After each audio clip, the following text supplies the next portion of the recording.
Étienne ne connaissait que la terre. Sa vie était une mélodie ancienne, rythmée par le soleil impitoyable de Provence et la poussière ocre qui se collait à sa peau. Chaque matin, il se levait avant l'aube, le corps déjà habitué à l'effort, les mains calleuses témoignant d'un labeur incessant. Il était un homme de la colline, fier de ses champs d'oliviers et de ses vignes, qui autrefois prospéraient sous le ciel azur.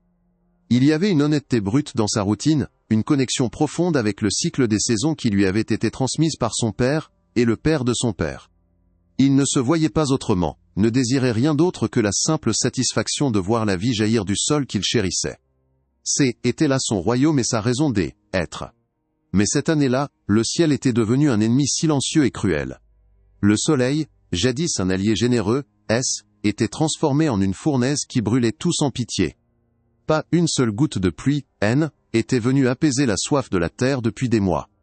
Les champs d'Étienne étaient plus qu'un réseau de crevasses arides, une mosaïque de désolation où ces plantes chétives rendaient l'âme, une par une. Le chant des cigales lui-même semblait plus strident, plus désespéré.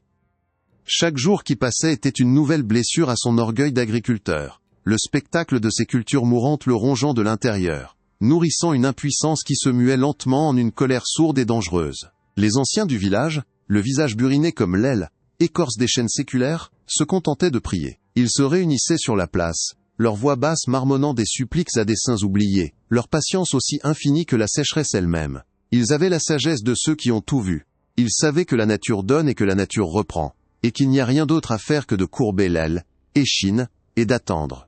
Mais Étienne n'avait pas cette patience ancestrale.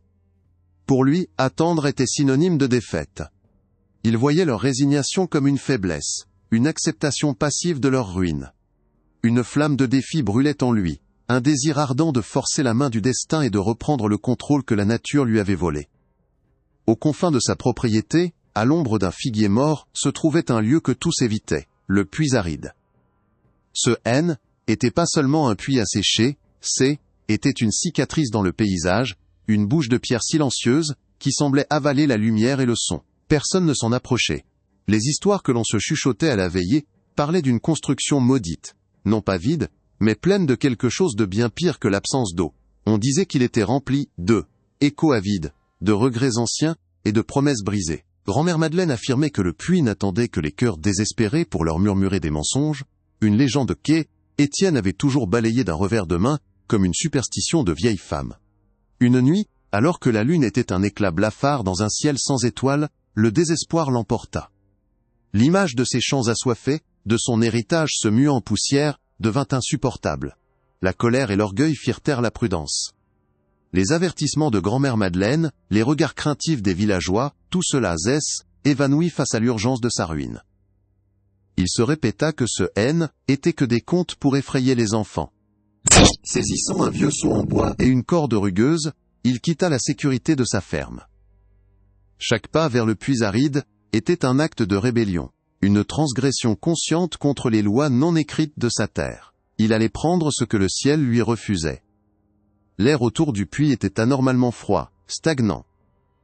Le silence était si total qu'il pouvait entendre le battement frénétique de son propre cœur dans ses oreilles. Il se pencha au-dessus de la margelle de pierre usée, fixant une obscurité qui semblait plus profonde, plus dense que la simple nuit. Avec des gestes brusques, il laissa le seau plonger dans le vide, la corde sifflant dans l'air immobile. Il tendit l'oreille, s'attendant au choc sourd du bois heurtant un fond sec et rocailleux. Mais au lieu de cela, un son ténu, presque inaudible, remonta des profondeurs. Ce était pas un écho, ni le bruit d'un caillou. Était un murmure, faible et lointain, qui ressemblait étrangement à un appel à l'aide. Un frisson glacial, plus froid que l'eau qu'il convoitait tant, lui parcourut l'échine. La peur, pure et primale, saisit sa gorge. D'un geste fébrile, il remonta la corde, le seau se balançant follement au bout, vide. Il recula du puits, le cœur battant à tout rompre. Il tenta de se raisonner, de se convaincre que le vent, était engouffré dans le conduit de pierre, que la fatigue et le désespoir lui jouaient des tours. Était l'aile, écho de sa propre angoisse, rien de plus. Il tourna le dos à l'endroit maudit et regagna sa maison d'un pas rapide, sans oser regarder en arrière. Mais en s'endormant cette nuit-là, il ne put chasser l'impression que le silence de sa chambre était plus tout à fait vide. La nuit suivante le murmure revint, mais il était plus cantonné au puits maudit. Étienne l'entendit à l'intérieur même de sa ferme, un sifflement ténu qui se glissait dans les interstices du silence. Il semblait naître des coins sombres de la pièce, du souffle du vent sous la porte, mais il possédait une clarté nouvelle, une intention terrible. Les mots étaient presque audibles, des suppliques fragmentées qui parlaient d'une soif éternelle et d'une solitude glaciale. Il alluma une lanterne, la main tremblante, mais la lumière ne fit qu'animer les ombres, les faisant cesse, étirer et se contorsionner en forme fugace et inhumaine sur les murs de pierre. Il comprit avec une certitude glaçante qu'il était plus seul dans sa propre maison. Avec le passé des jours, les manifestations devinrent plus audacieuses et plus physiques. Ce était plus seulement des sons. Il percevait des mouvements furtifs à la périphérie de son champ de vision, des silhouettes sombres qui se dissipaient dès qu'il tournait la tête. Une porte grinçait lentement dans une chambre qu'il savait vide, une bouffée d'air glacial traversait la cuisine alors que toutes les fenêtres étaient closes, lui hérissant les poils sur les bras. Le plus effrayant était que ces phénomènes ne se produisaient que lorsqu'il était absolument seul, le coupant du monde des vivants. L'entité était rusée, s'assurant que personne ne puisse jamais le croire, l'enfermant dans une prison de peur dont il était le seul et unique geôlier. La présence devint un poids constant sur ses épaules, une oppression qui ne le quittait jamais. Le jour, sous le soleil implacable, le labeur acharné dans ses champs mourants lui offrait un bref répit. Mais dès que le crépuscule teignait les collines de pourpre, le sentiment être observé revenait, plus intense que jamais. Il se mit à laisser toutes les lampes allumées la nuit, brûlant sa précieuse huile dans une vaine tentative de repousser les ténèbres. Mais l'obscurité semblait se moquer de ses efforts, se massant juste au-delà de la portée de la lumière, vivante et patiente. Assis à sa table, il n'osait plus manger, tendant l'oreille au moindre craquement, guettant le retour des chuchotements qui confirmaient sa paranoïa grandissante. Ses tentatives de rationalisation s'effondrèrent une à une. Le vent ne pouvait pas murmurer son nom avec une telle angoisse. La fatigue n'expliquait pas la sensation distincte de doigts froids effleurant sa nuque, alors qu'il tentait de trouver le sommeil. La peur se mua en une paranoïa suffocante. Il commença à se méfier de son propre reflet dans la vitre de la fenêtre, y surprenant parfois la silhouette d'une figure décharnée derrière lui, une vision qui disparaissait en un clin d'œil. Il était un homme assiégé par un ennemi invisible qui connaissait ses faiblesses. Le monde extérieur continuait sa routine, ignorant son tourment, ce qui ne faisait qu'amplifier sa solitude. Il sut alors, avec une terreur qui s'ancra dans ses os, que ce qu'il avait réveillé au puits l'avait suivi, et que la chose ne comptait pas repartir. Incapable de supporter plus longtemps le siège invisible qui s'abattait sur son esprit, Étienne ravala ce qui lui restait de fierté. Il n'y avait qu'une seule personne dans le village qui pourrait comprendre, une seule âme dont la sagesse était aussi profonde et ancienne que les collines elles-mêmes. Grand-mère Madeleine. Il la trouva assise sur son banc de pierre, près de sa cheminée éteinte, ses mains noueuses posées sur ses genoux. Ses yeux, vifs et sombres comme des olives noires, ne montrèrent aucune surprise en le voyant arriver, hagard et défait. Elle le regardait comme si elle l'attendait, comme si son tourment était une vieille histoire qu'elle avait déjà entendue maintes et maintes fois, et dont elle connaissait la fin tragique. D'une voix brisée, Étienne lui confessa tout. Le désespoir qui l'avait conduit au puits aride, sa transgression motivée par l'orgueil, le murmure qu'il avait cru être un appel à l'aide, et les terreurs nocturnes qui avaient suivi. Il lui parla des ombres fugaces, du froid surnaturel, et des voix qui lui promettaient l'eau en échange de sa santé mentale. Tandis qu'il parlait, le visage de la vieille femme se durcit, se transformant en un masque de pierre où ne dansait plus qu'une grave préoccupation. Elle ne l'interrompit pas, laissant son récit se déverser comme un poison, écoutant avec une attention qui, était pas de la pitié, mais une reconnaissance solennelle. Elle hochait lentement la tête, non par approbation, mais comme un médecin confirmant un diagnostic fatal. Quand il eut fini, un long silence s'installa, seulement troublé par le crépitement d'une bûche imaginaire dans l'âtre. « Insensé, murmura-t-elle enfin, sa voix un craquement de bois sec. Tu as plongé ton seau non pas dans un puits, mais dans le gosier du noyer d'avidité. Le nom, prononcé pour la première fois, sembla glacer l'air de la pièce. Ce était plus une peur sans nom, une angoisse informe. Était une chose concrète, une entité connue et redoutée. Elle expliqua que ce que les anciens appelaient le puits aride, était en réalité une prison, un seau de pierre retenant une fin collective, l'esprit de tous ceux qui, au fil des siècles, avaient péri en voulant plus que ce que la terre leur offrait. Cette chose n'offre pas l'eau, mon garçon, elle offre le mirage de ce que tu désires le plus ardemment, continua Madeleine, son regard fixe et perçant. Elle se nourrit du désir lui-même, de l'avidité qui brûle dans le cœur des hommes. Elle t'a senti, ta soif de contrôle, ta colère contre le ciel. T'as sonné à sa porte, et elle a répondu. La vieille femme se pencha en avant, son souffle sentant la verveine et la poussière. Les voix que tu entends ne sont pas des appels à l'aide. Ce sont les échos des autres avides qu'il a déjà avalés, leurs regrets éternels servant d'appât. Et maintenant sa faim a prononcé ton nom. Le savoir de Madeleine pesait sur ses épaules comme un linceul, mais était un poids nécessaire. Armé de ces instructions fragiles, Étienne attendit que le crépuscule commence à saigner sur les collines, peignant le ciel de teintes violettes et orangées. Était l'heure entre les mondes, le moment où la réalité devenait malléable. Avant de quitter la sécurité relative de sa ferme, il accomplit le premier acte du rituel. Avec des doigts tremblants, il retira sa chemise de lin grossier, la retourna, sentant la rugosité des coutures contre sa peau. Était un geste étrange, enfantin, mais il le fit avec la solennité d'un prêtre, enfilant ses habits sacrés. Il devait devenir un étranger aux yeux du mal, un spectre dans son propre monde, afin de tromper la fin qui l'attendait. Il retourna au puits, alors que le dernier éclat de soleil mourait à l'horizon. L'air y était plus froid que jamais, d'un froid qui ne venait pas de l'absence de chaleur, mais d'une présence active et malveillante. Le silence qui l'avait tant effrayé la première fois avait disparu, remplacé par un cœur assourdissant.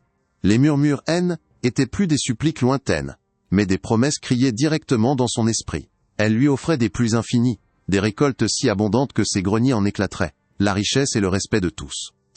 Était tout ce dont il avait jamais rêvé, tout ce pourquoi il avait lutté, servi sur un plateau de ténèbres. Le noyé d'avidité connaissait la géographie exacte de son cœur, et y déversait son poison. Soudain le paysage aride autour de lui se mit à onduler, comme une image vue à travers la chaleur d'un brasier. Le sol craquelé se transforma sous ses yeux en une terre riche et sombre, d'où jaillissaient de jeunes pousses d'un vert éclatant. Ces oliviers morts se redressèrent, leurs branches se couvrant de feuilles argentées et de fruits charnus. Il pouvait presque sentir l'odeur de la terre humide, le parfum sucré des fleurs de vigne. Était une illusion, il le savait, un mensonge tissé avec son propre désir, mais sa perfection était une torture. L'entité ne se contentait plus de murmurer, elle lui montrait le paradis qu'il avait perdu, le rendant si réel qu'il pouvait presque le toucher, s'il tendait la main. Les voix se firent plus douces, plus insidieuses. Elles abandonnèrent les grandes promesses pour se concentrer sur une seule chose, l'eau. Il entendit le bruit cristallin d'une source pure, le clapotis d'une pluie douce sur des feuilles. Il sentit sur son visage une bruine fraîche qui n'existait pas, un baume fantôme sur sa peau brûlée par le soleil. Sa gorge, sèche de poussière et de peur, se serra de désir. Le noyé d'avidité était un maître artiste de la tentation, peignant une fresque de soulagement si vivide, qu'elle en devenait une douleur physique. Chaque instinct de son corps d'agriculteur hurlait de se jeter vers cette promesse de vie, d'accepter le don, quel qu'en soit le prix. Puis, l'attaque la plus cruelle commença. Les voix indistinctes se muèrent, prenant les inflexions précises, inoubliables, de ses parents décédés. Était la voix de sa mère, douce et inquiète, qui l'appelait depuis les profondeurs. « Étienne, mon fils, nous avons si soif ici, aide-nous !» Puis celle de son père, grave et suppliante, la voix qui lui avait tout appris. « Juste un peu d'eau, fils, tu nous as oubliés ?» Était un coup de poignard en plein cœur, une profanation de ses souvenirs les plus sacrés. Son esprit savait que était un piège, mais son cœur, lui, se brisait. Des larmes brûlantes coulèrent sur ses joues, et un sanglot échappa de sa poitrine. Il était sur le point de répondre, de leur crier qu'il arrivait. La tentation était totale, une vague submergeant les dernières digues de sa raison.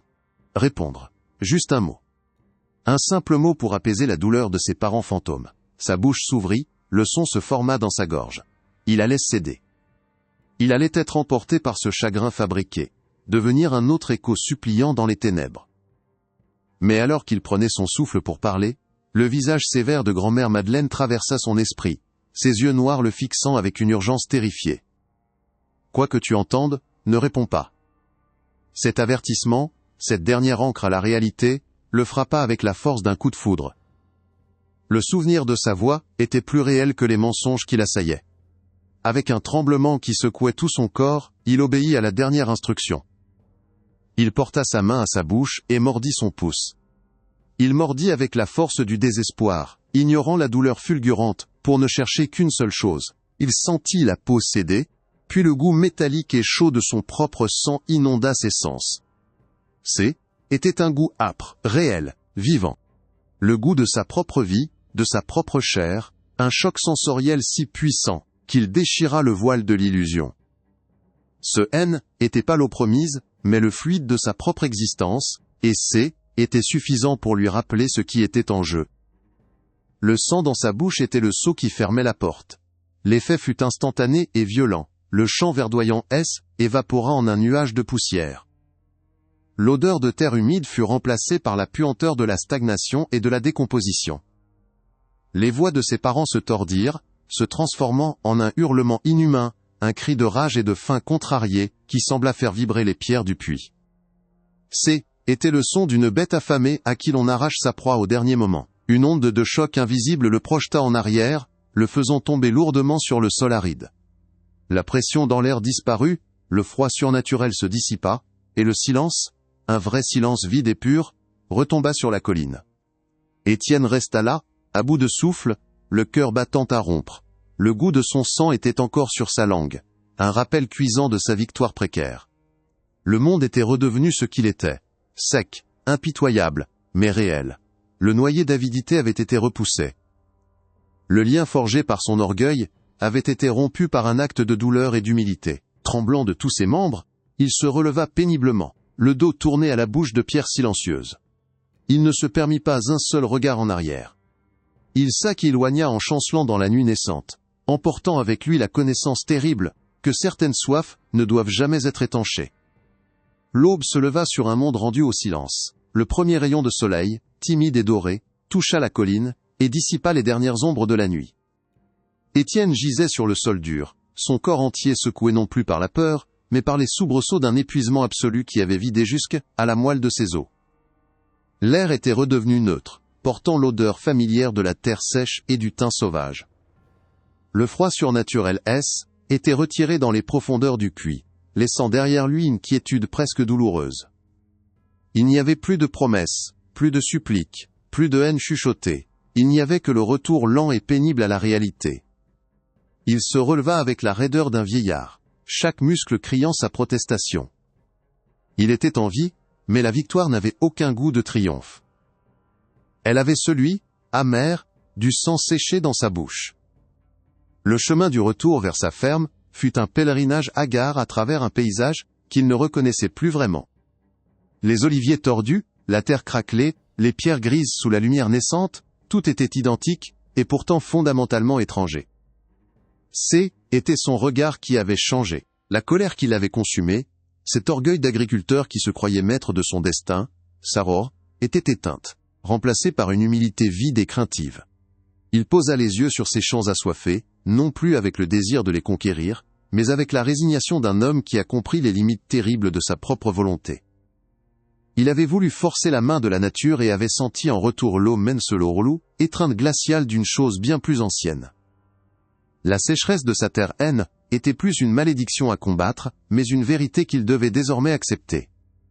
Dans les semaines qui suivirent, une pluie fine et douce finit par tomber du ciel gris. Elle n'apporta pas la joie exubérante qu'il aurait autrefois ressentie, mais un soulagement grave et presque solennel. Les villageois célébrèrent, mais Étienne resta à terre écart, une silhouette solitaire dans ses champs qui buvaient enfin. Il était marqué, pas seulement par la petite cicatrice en forme de croissant sur son pouce, mais par une connaissance qui l'isolait à jamais du monde des insouciants.